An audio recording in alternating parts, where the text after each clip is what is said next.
Robbie Lawler was out of control. This is Double Cross, the murder of Robbie Lawler. It was going to be an all-out war with him in the middle of it. A Crime World special investigation podcast based on my new book, Web of Betrayal, wherever you get your podcasts.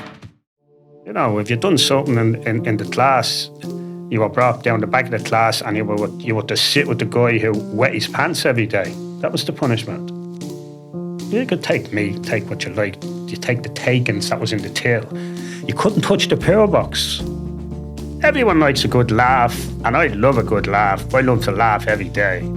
Was it kind of two fingers to the state? No. I would never give two fingers to the state.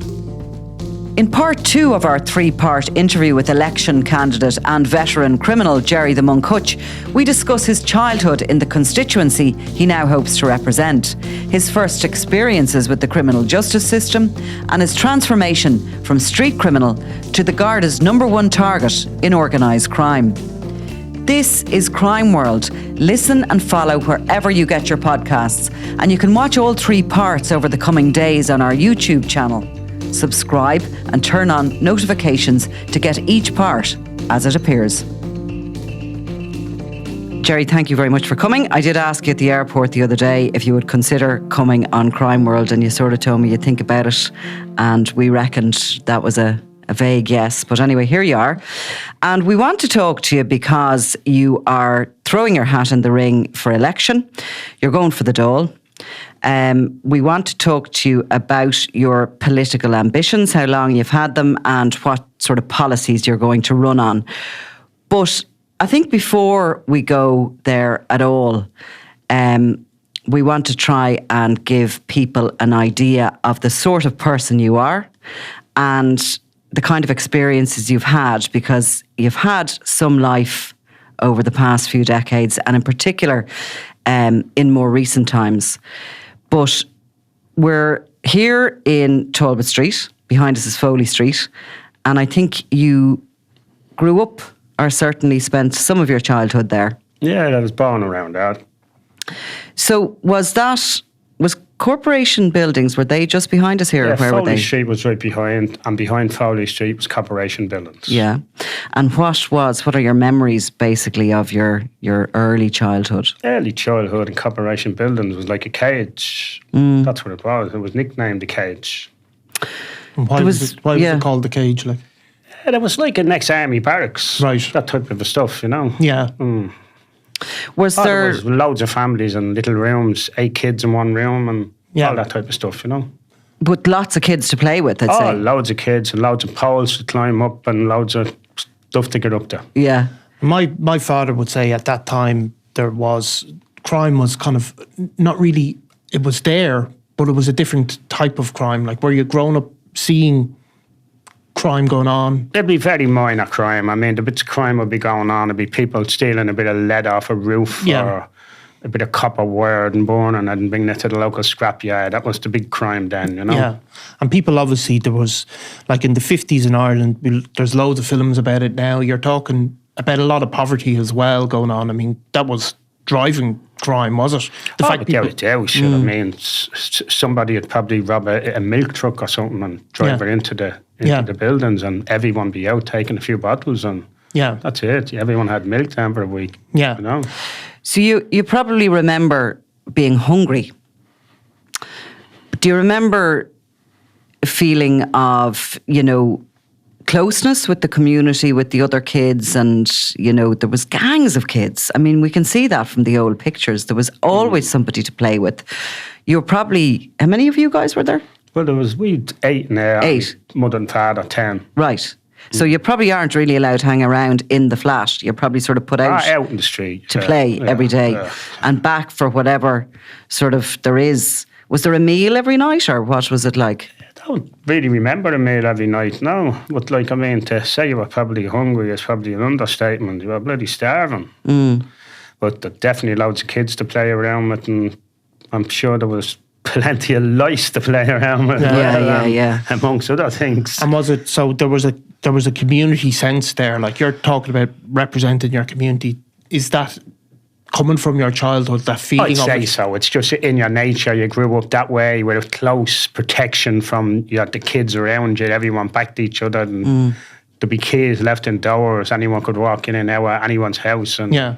if there was a bit of dinner in someone's house, you got a bit of it as well, And what was your attitude then to the forces of the state, the guards, people like that at that age? Like, Yeah, well, the guards would be always around. There was a couple of well-known cops in the area. Before my time, there probably was Lugs Brannigan. Yeah. He was Famous. well-known in that Yeah. area at that time. When I was growing up, there was a guard in Star Street named Mickey Finn. Yeah. He was on top of everyone, and he's actually still alive and around today. He doesn't Yeah. be in the area. Yeah, they done the job, and they gave some of us a hard time as well, but that was the pros and cons of it, and it was normal Yeah, life. normal. And what was your first interactions then with the justice system like? In the justice system, I remember, it wasn't in corporation buildings. We were after moving up to Summer Hill. Yeah. And my first serious crime, as they would call it back then, is I robbed a bottle of lemonade off the back of a Taylor Keith truck. They used to Yeah. have open trucks with all the... Right. Yeah. I robbed a bottle of lemonade, and cops see me, ran over, grabbed me on the radio, and squad car came down with the sword and on it and everything. Yeah. Big Sherlock Holmes investigation here, a bottle of lemonade stolen, Right. And there was no going in then to social workers or anything like that. No, You were it was treated as, what age were you then? I think it was about 8. And what happened to you? Did you get to drink the bottle of lemonade before they got you? Actually, my mother came down before the police car came down. I Yeah. remember as a kid, and she offered to pay for it. And, there was no pay in the back of that car, and brought up to Fitzgibbon Street, Right. and charged and brought to court. As an 8-year-old. Pardon? As an 8-year-old, you're brought to court. Yeah, brought to court. I remember the judge, a famous judge over there, Mrs. Eileen Kennedy was her name. Right. She was dealing with she was dealing the children's court, and it was in Dublin Castle. That's where Yeah. the court was. It's in Yeah. Smithfield now, but Yeah. Dublin Castle, and that's where you went. Got convicted, and they got a £1 fine. Right. That was a lot of money.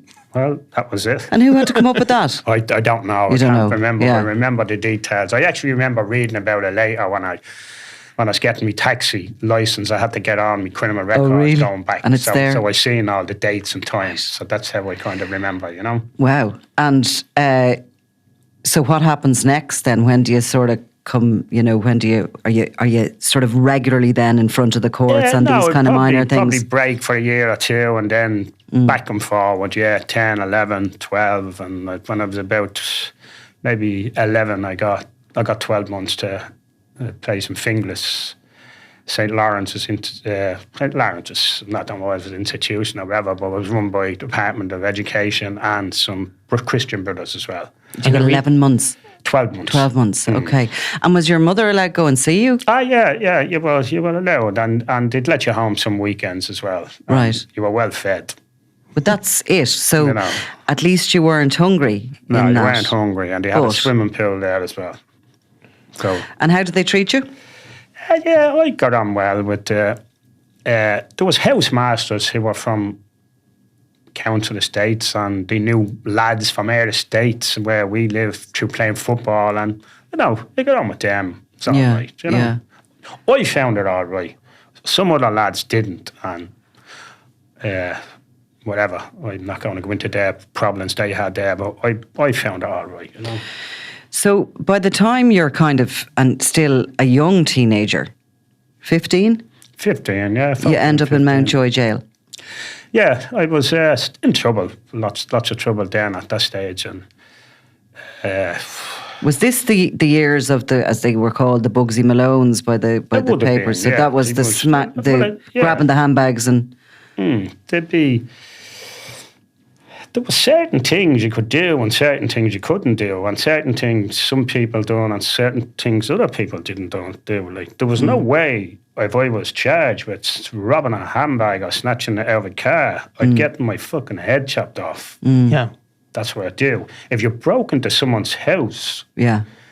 the police will give you a bit of a baiting, but the baiting you got from Fitzgibbon Street down to Summer Hill for breaking into a shop, we thought if you broke into a shop, someone was rich that had a shop. Right. There was no way I'd ever broke into a car and robbed someone's handbag or broke into a house. If you got charged back then with having a hammer or a screwdriver or even breaking into a shop, the charge sheet would read house breaking implement.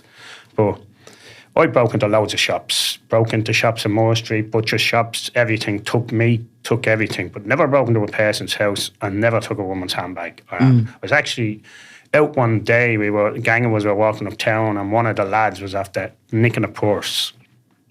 And there was 4 of us. And he got 20 quid in it. He said a £5 each. I said, I don't want the £5. Can't take that. That was just, I don't know where it came from. I just couldn't take it. So you're drawing a distinction even then between... Oh, yeah, distinction. I was limited of what? I don't know where it came from. Was it coming from your own mother? Probably so. And then what? Another thing you couldn't do as well with most of us, with some of us, when you broke into a butcher shop, you could take what you like. You take the takings that was in the till. You just change. The butcher would have a head, you'd find it. You couldn't touch the power box. The poor plastic box. Yeah. We couldn't take that. Yeah.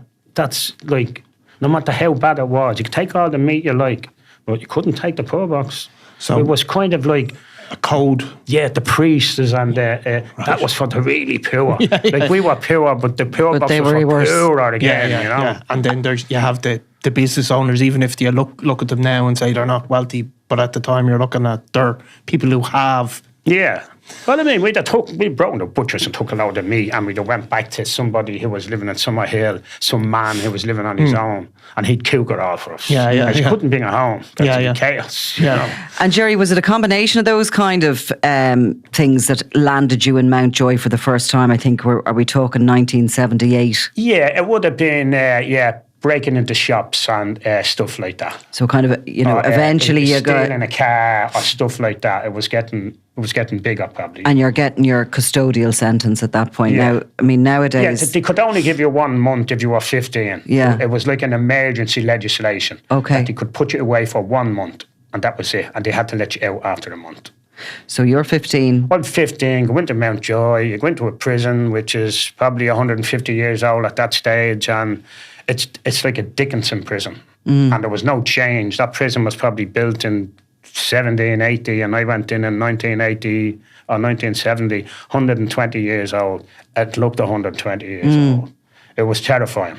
Was it scary? Oh, terrifying. And so you're 15 there, and you're going in there with men, presumably killers, adults, and murderers, all types of people, you know. But you'd always known someone, or someone would have known one of your elder brothers, and they would kind of protected you against some other individuals. Yeah.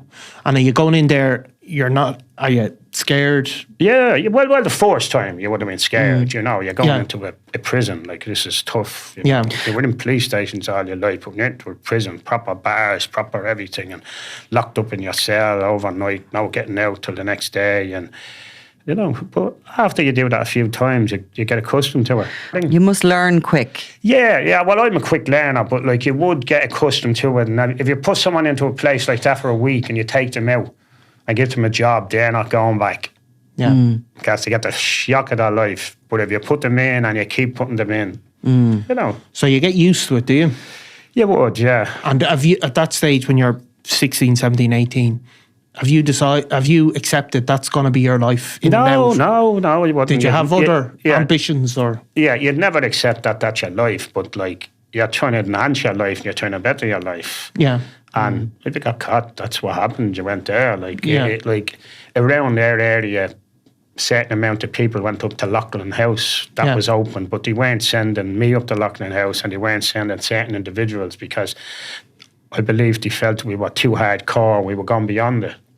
So they sent us to Mountjoy. Then when you became 16, it was like a compulsive. Everyone gets 12 months to St. Patrick's. And when you went to St. Patrick's, that was like smaller than Mountjoy. Yeah. It was like Boston. Yeah. The prison officers were younger. They were treating you like a child, one step forward. And you were after coming from a big prison. Right. And now you're going to a small prison and you felt, what's going on here? Yeah. It was actually worse. Yeah. You know?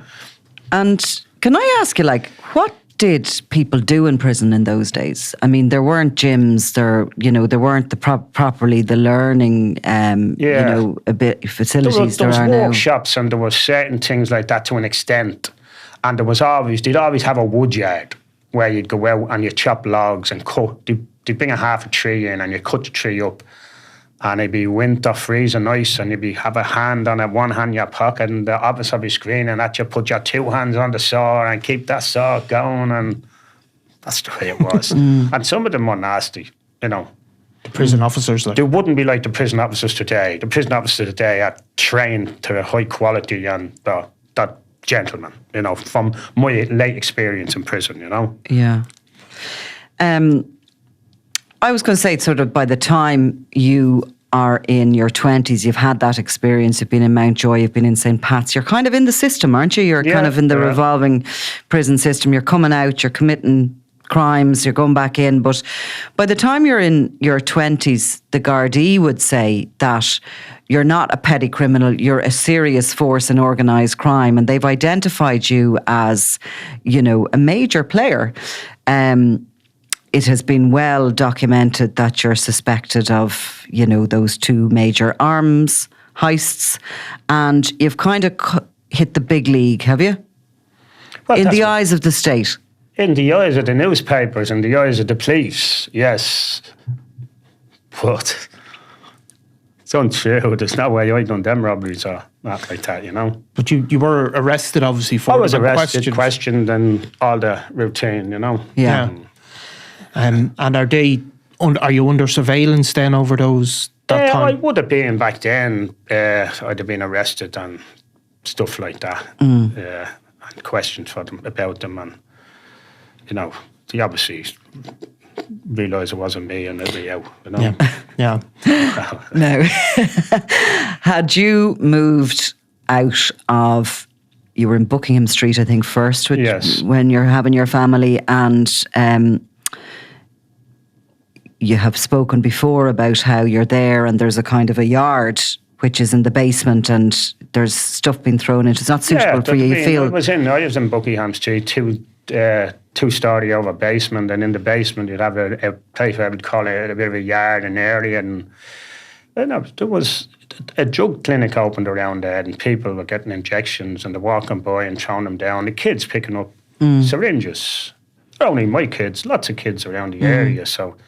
And had Dublin changed then with the heroin epidemic? I mean, when did it really... Yeah, well, the heroin epidemic was in the early 80s, 81, 82. Then again, I had several cousins who died from the epidemic, from taking injections and stuff like that, from the heroin. The heroin was a destroyer.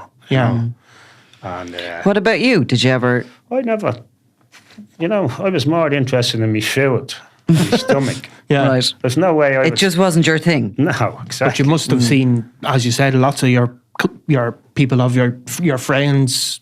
Yeah, lots of my friends died from drug overdoses and all types of drug-related things, And how did you feel then about the people who were maybe selling heroin at that stage in the inner city? I felt very bad about the heroin stuff. That was the killer. Yeah. There were certain people selling heroin, and it was really bad, and I kind of felt there was no need for it, but everyone does what they do, and that's their own bloody business. Yeah. And, but I wasn't happy with it at all, But you would draw a distinction between that and, say, the armed raids. Would you think that is a different type of crime, or what? Yeah, I know, a crime is a crime, and no matter what it is, you would say, some people would say, a guy who's selling drugs is selling it to make money. A guy who's selling forearms, a gun dealer, selling military forearms. Yeah. The guy who's selling the military forearms, them guns are not going to be just put on a shelf. Yeah. The guy who's selling drugs, he's going to sell them to people. Yeah. And he's going to try and make profit, and he's probably going to try hope they don't die so we can sell them more. Yeah. The guy who's selling the guns, Yeah. he's going to, them bullets, and when they get used, it's people gone. Yeah. But one is as bad as the other. And I know, all crime, even breaking into shops and robbing lumps of meat as a kid, it's wrong, and these things happen going through life. And when you're a kid and you see a shop when you see this and that, and you're living in a kip, and you think someone in a shop, you think they're rich, and in fact they're probably just had to borrow money to open this. And when you get older, you realise the damage you were doing. You do look back and think there is a victim there. Yeah. It was horrible. Yeah, you know. Yeah. And did your sort of ambition change? And I'm sure it did, as all of ours does, as you get a little bit older, as you have kids, your ambition sort of transfers maybe to your kids to make a better life for them, that things don't have to be as difficult at the start.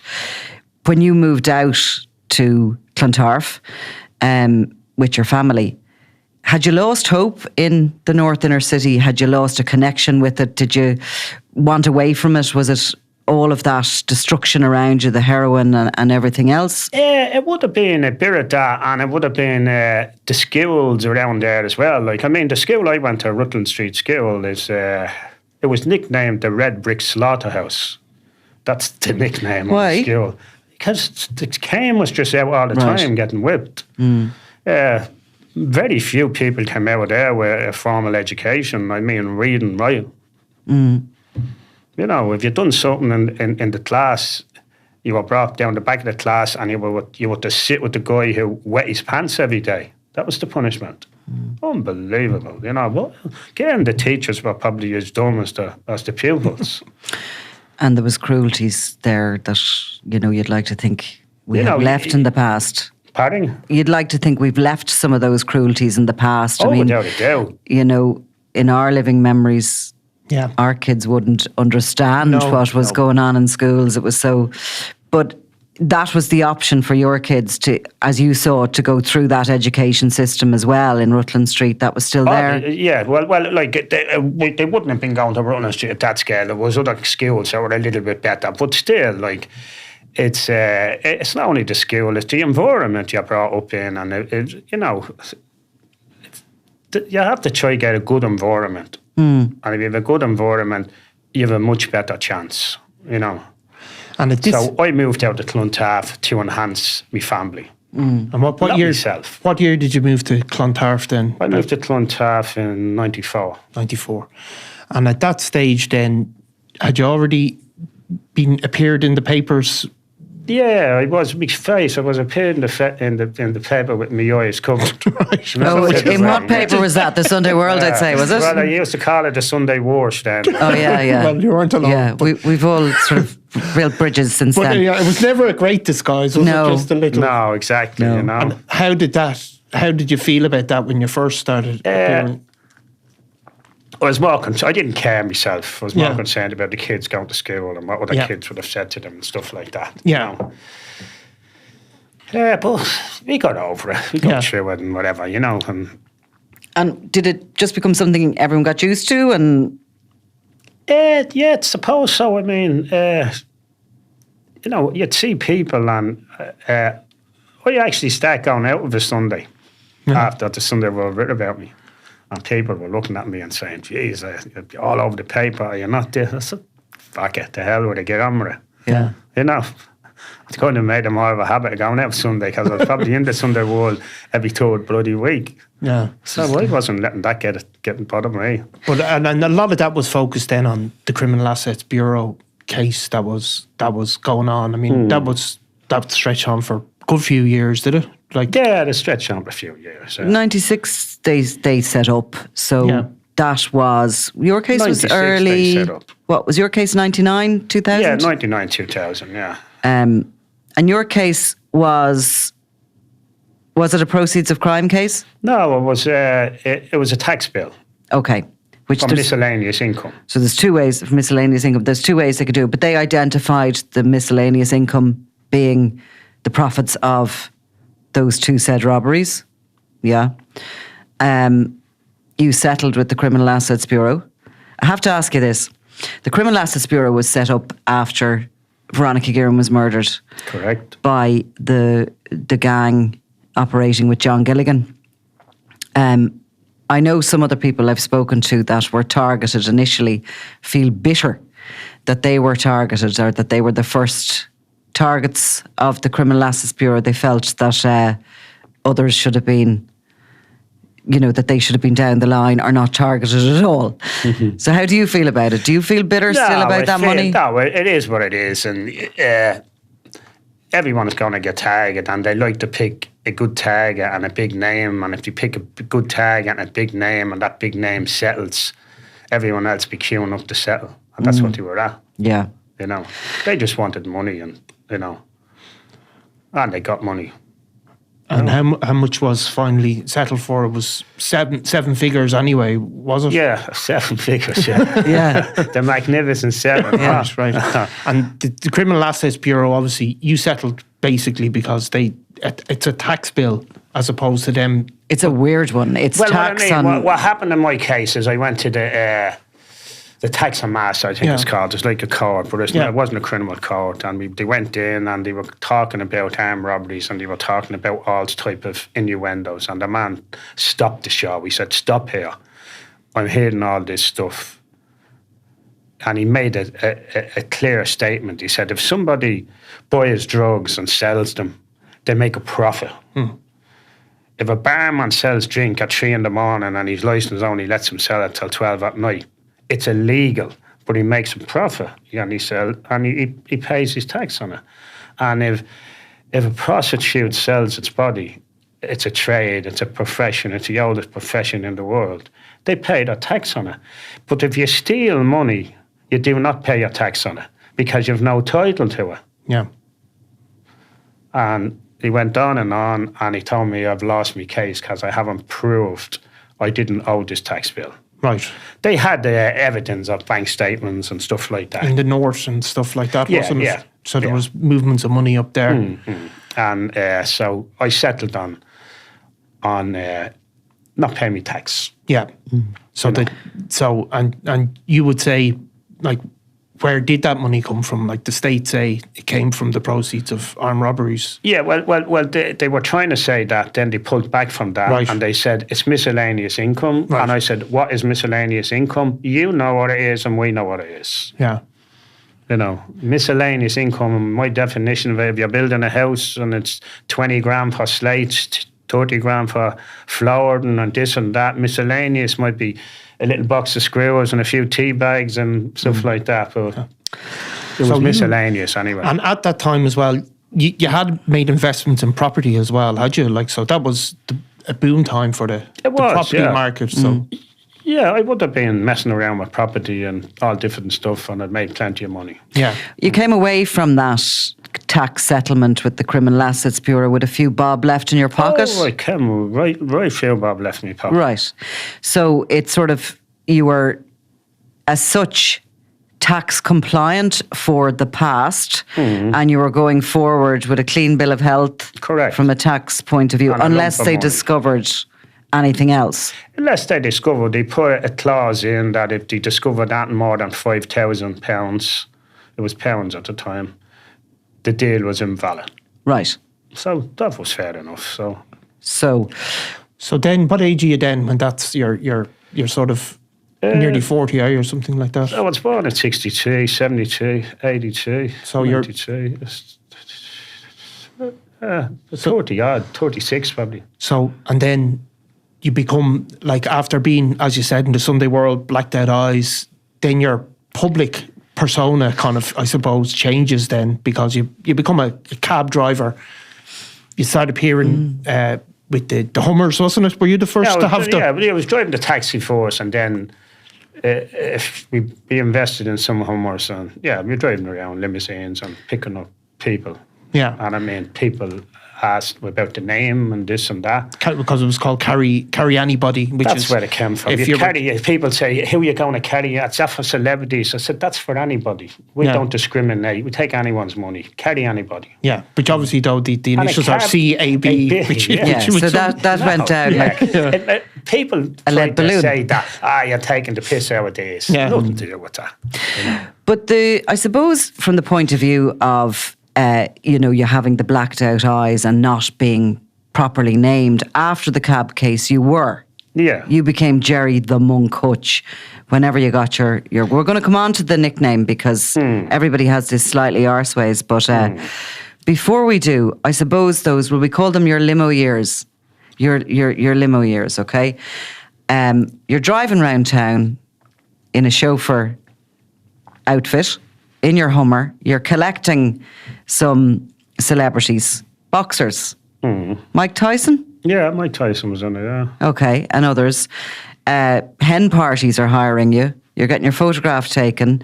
What did we say? He was listed in the Social and Personal. Was it the sexiest I can't man? remember what it was, but I think he got 70 something. He remembers this bit. You got number 75, which he reckons isn't bad. Bad. So you've gone from being like a public persona of, a crime boss. Are people reacting to you differently now? Do people, how does that feel to you, I suppose? I don't really know. Like, I mean, everyone likes a good laugh, and I love a good laugh. I love to laugh every day. Yeah. Because when you start crying, you're going to feel the pain. Yeah. You know? So laugh, and the laughter loudest. I enjoyed it, and I just went along with it. Yeah. I was making a few quid. They were getting a good service. Everyone was happy. Was it kind of 2 fingers to the state? No. I would never give 2 fingers to the state. The state is the state. I'm actually, at the moment, I'm trying to run to be involved in the state. Never give 2 fingers to the state. So you were just having a bit of fun. It was kind of your lighter years, I suppose we could say. It was a business. It was an opportunity. There was a window of X amount of years. And